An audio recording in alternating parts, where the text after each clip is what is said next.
हमारे साथ कुछ मेहमान और जुड़ेंगे, प्रदीप श्रीवास्तव जी, अरुण दीक्षित साहब जुड़ेंगे, और मैं आगे बढ़ूं सवाल जवाब का सिलसिला में पहले जाना चाहूंगा गौतम लाहिड़ी जी के पास, और शुरू करूं उसके पहले कुछ सीन देखते हैं जो वहां से निकल कर आए। वो सीनों को देखिएगा, दृश्यों को देखिएगा।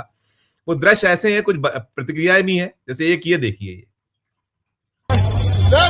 ये देखो क्या हो रहा है, ये क्या हो रहा है, देखो ये क्या हो रहा है, देखो ये क्या कर रहे हो आप। अमित शाह को बुलाओ या ऑफिस में, बंगाल में क्या कर रहे हैं अमित शाह? अमित शाह क्या कर रहे हैं? हाँ, ये क्या चोरी कर रहे हैं? वो चोरी कर रहे हैं अमित शाह। हाँ, ये क्या? You are being detained now. You are being detained.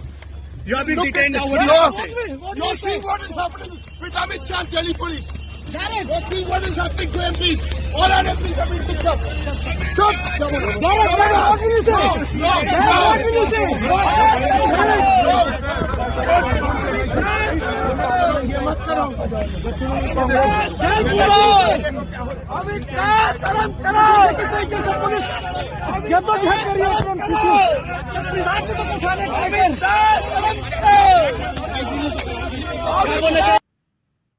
एक दृश्य और है, ये भी देखिए, इसी तरह की खींचतान इसमें भी। इस बीजेपी को हम हरा के रखेंगे, जो भी पुलिस लेके जा रही है, क्या कहेंगे प्रदर्शन हम करेंगे कि आप देख लें कि देश के लोग देख लें कि निर्वाचित सदस्य दिल्ली पुलिस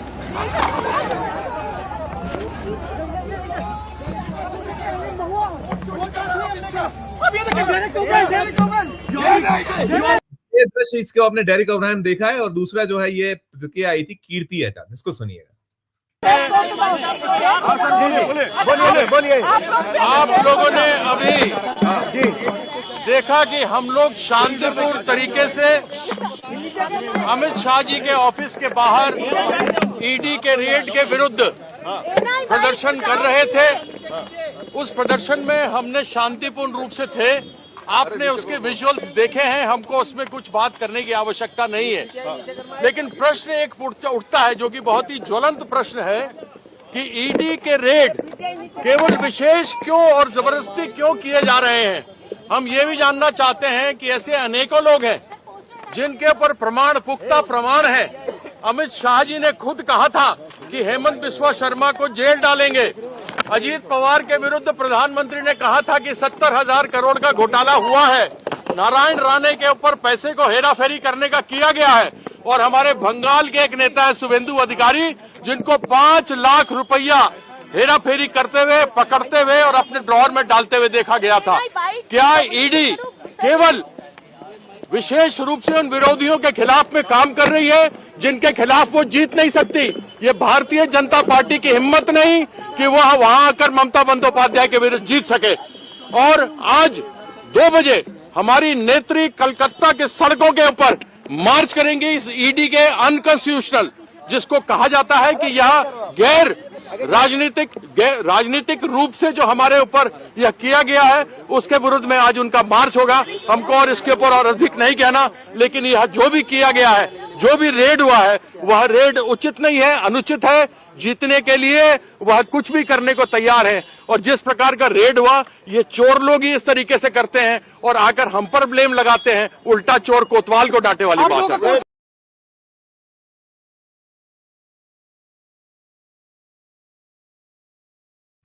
सुन लिया आपने, ये सारा कुछ दृश्य भी देख लिए कि किस तरह की खींचतान थी। और मैं गौतम लाहिड़ी जी से शुरुआत करना चाहूंगा। गौतम जी, ये जो है सीन है, ये क्या किस और जा रहा है बंगाल? ये जो चुनाव है, ये तो था उम्मीद की ये सारा कुछ, हमेशा हम मानते हैं, देखते हैं कि जो विरोधी दल की जहां सरकारें हैं वहां एजेंसीज पहुंचती हैं, लेकिन ये शुरुआत हुई है, अभी तो बहुत पानी बहना बाकी है वहां। सबको कैसे डिकोड कीजिएगा? ये क्या, कई बार ये कहा जा रहा है कि वो कह रहे हैं कि नहीं ये अलोकतांत्रिक है, वो कह रहे हैं ममता बनर्जी का जो व्यवहार है वो असंवैधानिक है, ये झगड़ा लड़ाई है। और उसमें बेशक जो कौन कितना इस मसले को, मुद्दे को अपने पक्ष में करा सकता है कैश, ये भी साफ दिखलाई पड़ा है। लेकिन कैसे इसको आप डिकोड करिएगा गौतम लाहिड़ी? नमस्कार। सबसे पहले तो आपको बताओ, बाकी घटना में तो बाद में आ रहा हूँ। दिल्ली में जो हुआ है, 8 सांसद सुबह जो उसमें प्रदर्शन करने गया था शांतिपूर्ण ढंग से, उसके ऊपर जो जैसे कार्रवाई आपने वीडियो में दिखाया, ये सीधा प्रिविलेज का मामला बन सकता है। ये एमपीज का, चुने हुए एमपीज पार्लियामेंट से कुछ ही दूरी, उसके ऊपर जो दिल्ली पुलिस ने बर्ताव किया है, ये सीधा एक प्रिविलेज का मसला है और वो प्रिविलेज कहते हैं होना भी बिना चाहिए। सूचना है, बिना सूचना है, अब बिना सूचना है, कोई सूचना नहीं थी। नहीं, बिना सोच के कौन सा प्रदर्शन कभी पहले से बिना सोच के करना पड़ेगा कि हम आपके खिलाफ प्रदर्शन करने हैं क्योंकि आपने ये सब कांड किया है इसीलिए हम आ रहे हैं। ये तो होता ही है, ये जगह तो सिक्योर्ड जगह है, इस जगह पे जो हो रहा है वो तो शांतिपूर्ण सड़क से बैठा है, सड़क में ऐसे कोई भीड़ नहीं है, सड़क में कोई गाड़ी घोड़ी नहीं चल रहा है। उस जगह जहाँ बनाया नया जो सचिवालय जो बना, जो नॉर्थ ब्लॉक साउथ ब्लॉक को जो उसको उठा के जब यहाँ लेके आए हैं, इसके लिए जो दफ्तर इसका यही है, अमित शाह का दफ्तर ही है, अमित शाह का खिलाफी प्रदर्शन है।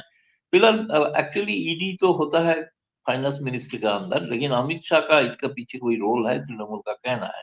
इसके लिए तो एक तो मसला ये है, मुझे लग रहा है कि पार्लियामेंट सेशन जब शुरू होने जा रहा है, इसका पहले ये कांड पार्लियामेंट सेशन को डिरेल करने के लिए बीजेपी ने एक मुद्दा अपोजिशन को दे रहा है, क्योंकि अभी 28 तारीख से शुरू होने वाला था, अभी बजट सेशन है, बड़ा इंपॉर्टेंट सेशन है। तो बीजेपी नहीं चाहता है कि बजट सेशन में ज्यादा देर बजट पेश करके वो चले जाएंगे जबकि कोई चर्चा वर्चा ना हो।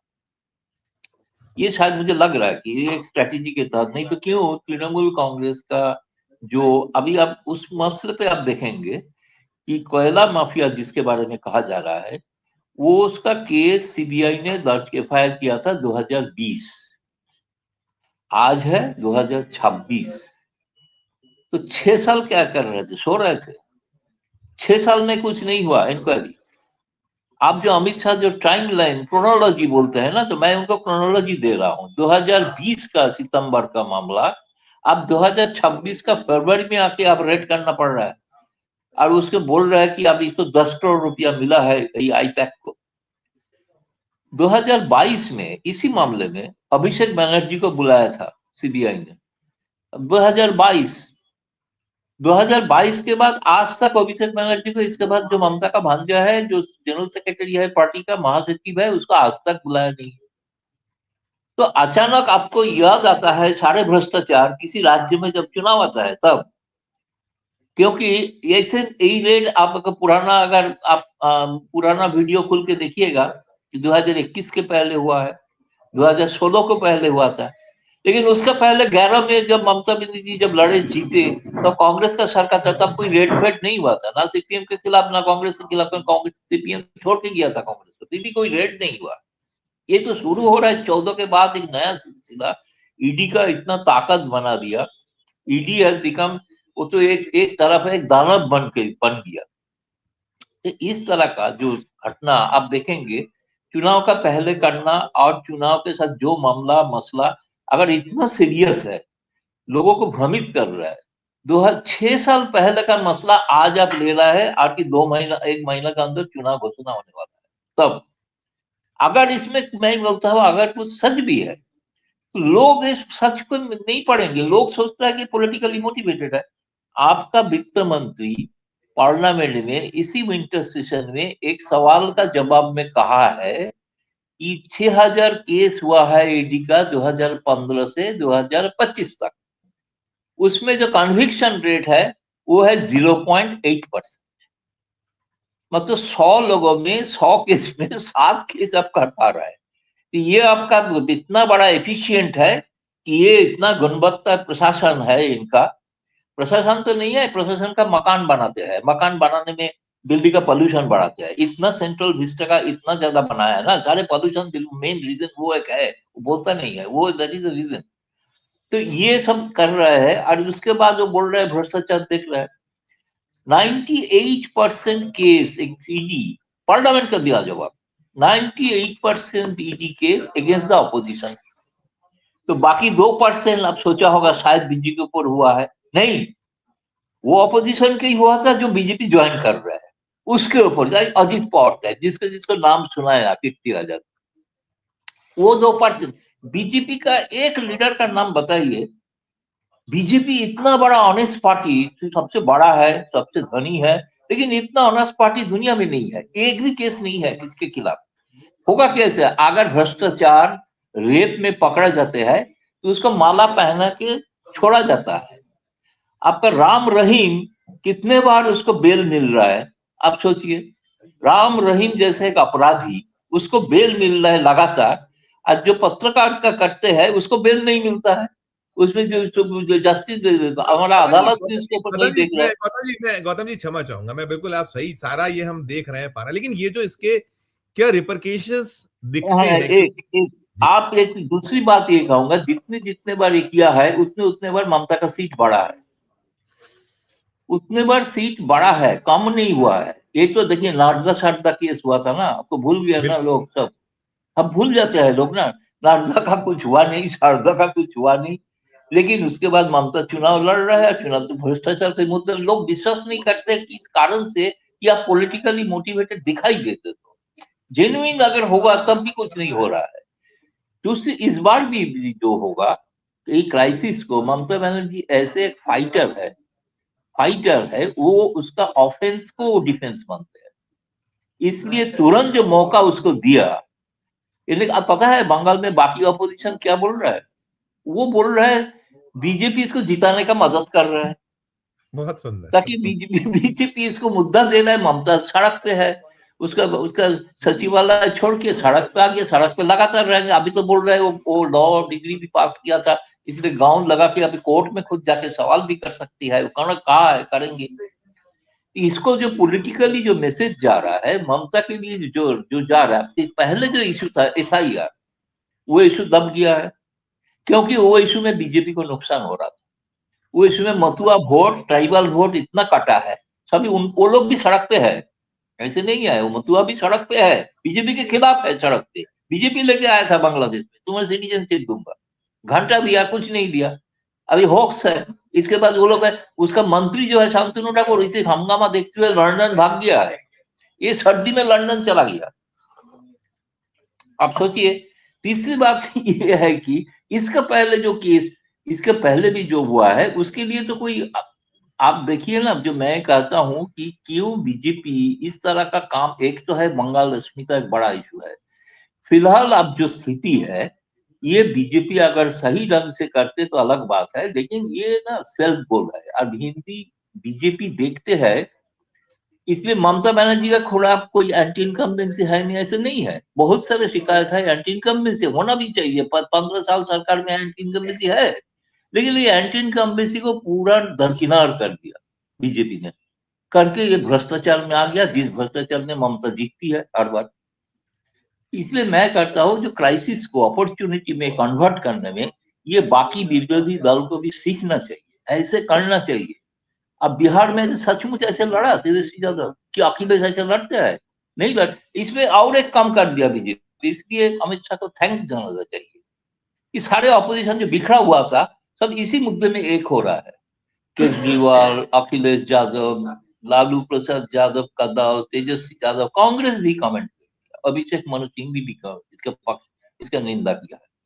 तो जो बिखराव लग रहा है, तो दो काम किया, ममता को जिताने का हेल्प कर रहा है, सारे इशू एक ही है, अभी ईडी का सही है।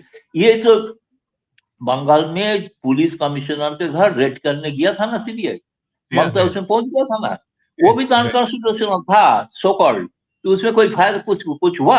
हिम्मत है तो गवर्नर को बोलिए रिपोर्ट देके वहां पे प्रेसिडेंट लोग जारी करते, हिम्मत है, वो भी हिम्मत नहीं है, वो भी हिम्मत नहीं है। एक तो आप दुनिया से रोज पीट गाली खा रहे हो, उसमें आपको कुछ बोलने का हक नहीं है, हिम्मत नहीं है।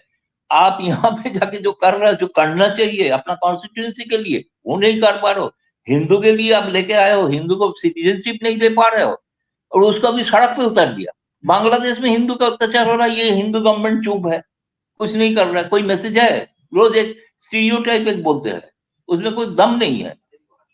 तो ये तो बात है ना, तो बात ये मोटे तौर पे ये मैं कह रहा हूँ, कुल मिला के इट इज एडवांटेज ममता, ठीक ठीक, ये बीजेपी का सेल्फ गोल है। Right sir.